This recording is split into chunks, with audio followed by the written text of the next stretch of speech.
నమస్కారం అండి. నమస్తే. చెప్పండి. మేడం గారిని కలవాలి. కూర్చోండి, పిలుస్తా.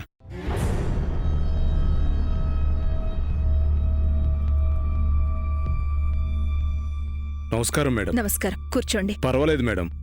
మీరు విషయం అంతా ఫోన్లో చెప్పారు మేడం. ఒకసారి కలిసి మాట్లాడి వెళదామని వచ్చాను. ఆ, మా అబ్బాయి శక్తి జైలు నుండి బయటికి రావాలి.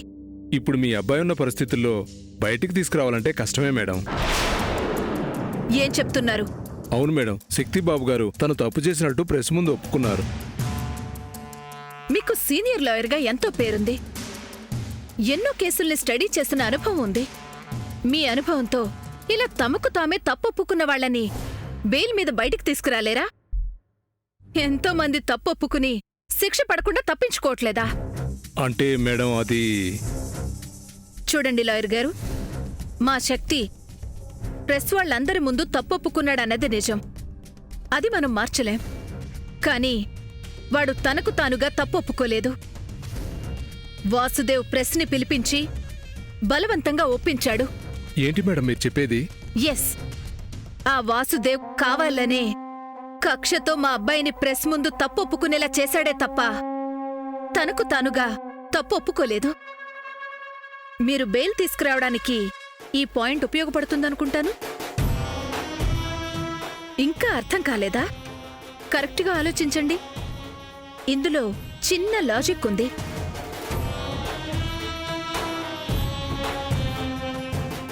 వాసుదేవే మా అబ్బాయిని బెదిరించి బలవంతాన తప్పు ఒప్పుకునేలా చేశాడనే పాయింట్ మీద బెయిల్ తీసుకురండి.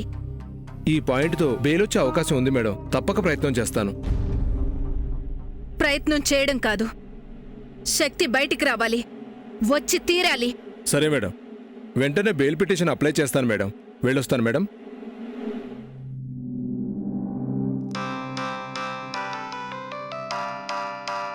Madam, phone.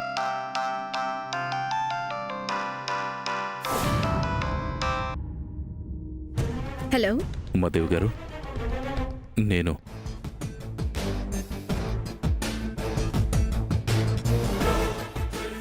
ఎవరు?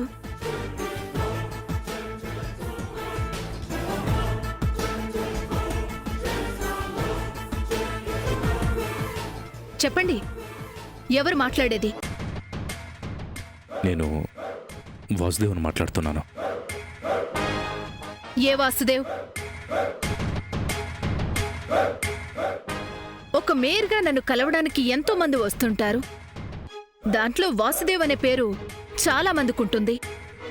ఆ చాలా మందిలో మీరే వాసుదేవ్? అదే ఉమాదేవి గారు, నేను అను నాన్ననే వాసుదేవ్ని మాట్లాడుతున్నాను. చెప్పండి వాసుదేవ్ గారు, పొరపాటున నాకు ఫోన్ చేసినట్లున్నారు. ఉమాదేవి గారు, నేను మీతో కొంచెం మాట్లాడాలి, అందుకే ఫోన్ చేశాను. చూడండి వాసుదేవ్ గారు, నాకు మీతో మాట్లాడాల్సిన అవసరం లేదు. అమ్మా, అలాంటి వాళ్ళది నిజమైన ప్రేమ కాదు, అది వ్యామోహం. ఎగ్జాక్ట్లీ చిన్నత్త, నిజంగా ప్రేమించుకున్న వాళ్ళు అలా చేయరు. ఎంత మనసు విరిగిపోతే కన్న కూతుర్ని పట్టుకొని మా దృష్టిలో చచ్చిపోయా ఉంటుందా తల్లి? అది సరే అమ్మా, తన కూతురుతో తన మాట అనేటప్పుడు ఆమె మాటల్లో వ్యథ, కళ్ళల్లో బాధ గమనించావమ్మా? పెద్దబాబుకు బర్త్డే విషెస్ చెప్పు కూడా వెళ్ళాం కదా. ఊరికే ఎలా కాలిపోతుంది? మంట పెడితేనో పడితేనో తగలబడుతుంది.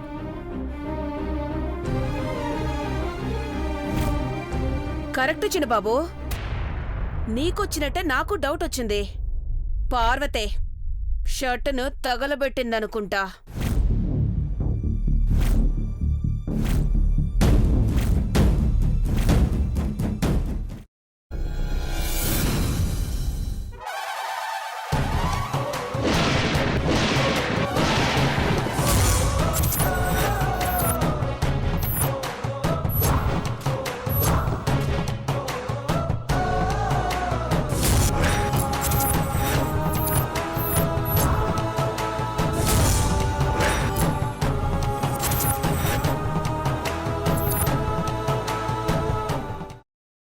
తర్వాత పొట్టు తీసేసి చాప్ చేసి పక్కన పెట్టుకోవాలి.